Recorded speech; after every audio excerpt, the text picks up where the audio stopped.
Hey everybody, it's Jason Blaha here, and once again it is time for a bench press day. But a quick reminder for those of you who watch these videos, please remember to click like down below. Be greatly appreciated. All right, pretty happy with today's session. A lot of people had noted, obviously my bench went down when I was cutting and due to, again, my shoulder being flared back up.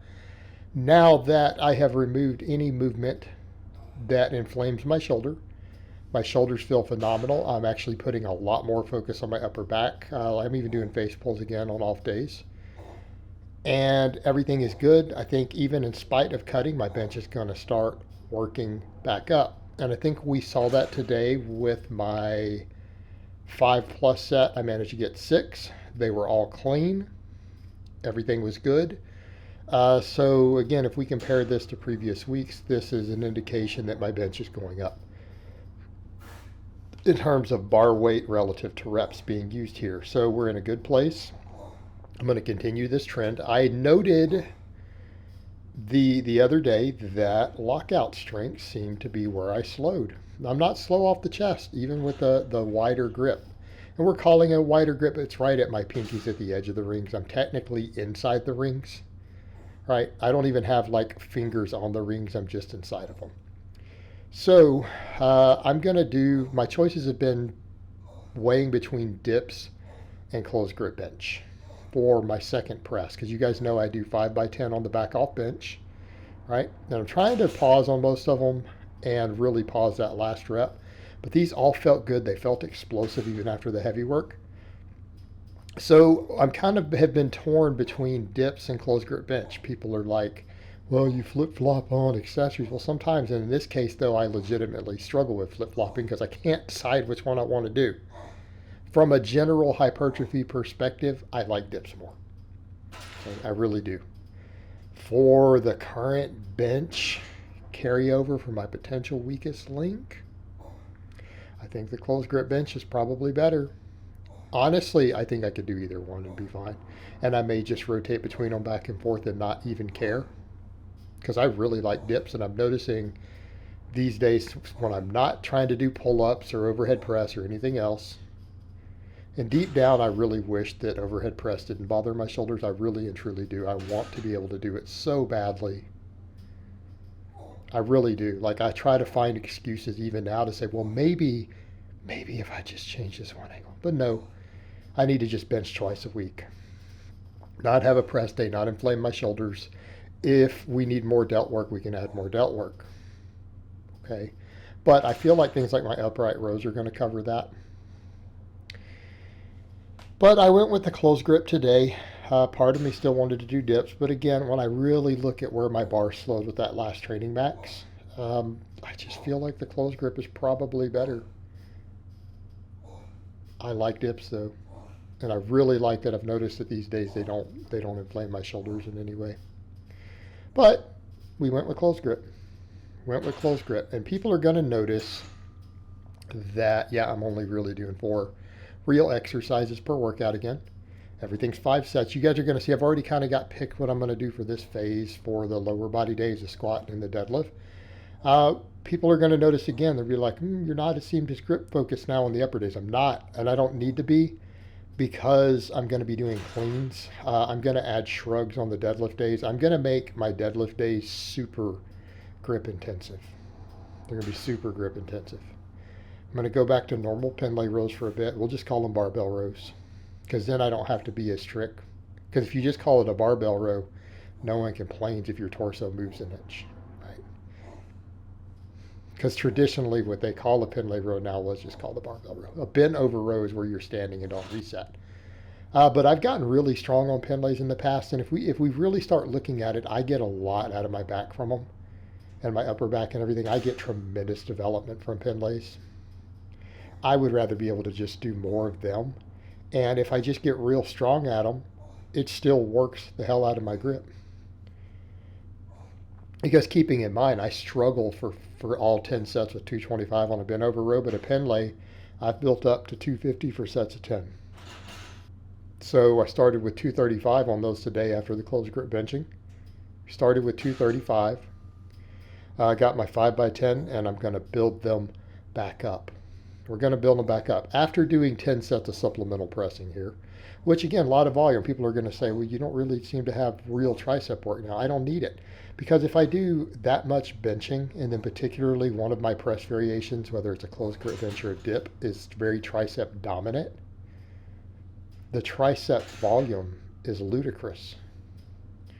Okay. My 5-3-1 sets, if we don't even count those, which it would be really silly to not count 85% training max for 5+ reps. Even if we don't count those, this is 10 sets of big chest presses, half of which are considered to be a fairly tricep dominant movement, no matter which one I pick on any given day.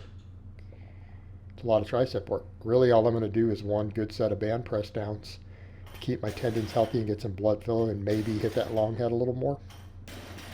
And that is a ridiculous amount of tricep work. And that's the thing. If you guys start adding the volume up, the volumes are getting high. The same thing. I'm going to pull curls. Why? I'm doing tons and tons of pulling. I'm going to put a heavier focus on my upper back. I feel biceps on cleans. I'm doing tons of face pulls too. My pulling volume is so high that, again, we can look at research and people say, yeah, but, studies have shown that curls do cause more bicep growth than rows. And with limited volume, they have in studies. Curls don't cause more than lat pull downs or pull-ups, by the way. They don't in any study that I'm aware of.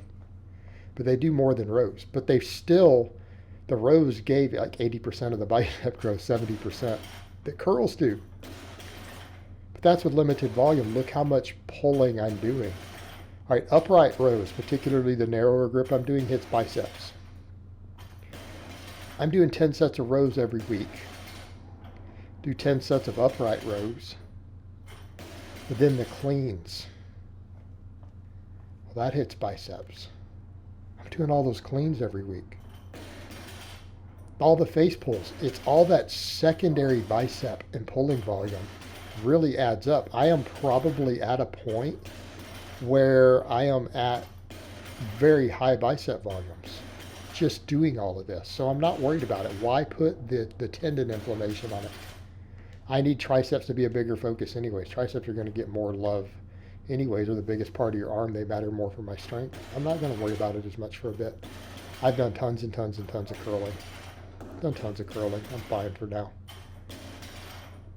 I think they'll continue to grow with the volumes of pulling I'm doing. And then this way I can focus on just the pulling. And I don't feel like my biceps are a weak link right now in rows. At one time they were. They don't feel like it anymore. So I'm going to push those Pendlay rows super hard. And again, if I get real strong out of again, I get past where they were before. Again, the bicep stimulation will be there.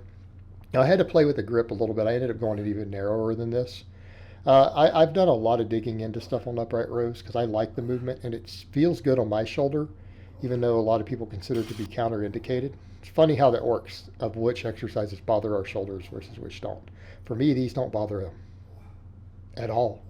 I've been doing them on these workouts and then my shoulder inflammation has dropped to 0 while still doing these. It's overhead pressing that gets me. It's pull-ups and chin-ups that get me. In fact, I tried to mess with Lou raises. My God, they hurt in my joint so bad that I wanted to scream. So, people are like, oh, Lou raises would be great for you. No, they wouldn't. I tried to mess with them a while back in the middle of all that other shoulder stuff, and you know what happened? You could hear on every rep 4 or 5 snaps. I could hear it coming from the joint on the way up. Now, they're not good for my shoulders at all. Probably the only overhead thing I may be able to eventually get away with would be snatches, because I can handle wider grip stuff. It's narrow. So if I even return to overhead pressing, it might be the only way to do it will be really wide grip. But, maybe one day I can do snatches. I'm already messing with some power cleans and muscle cleans. But again, we finish off with a set of these band press downs to failure.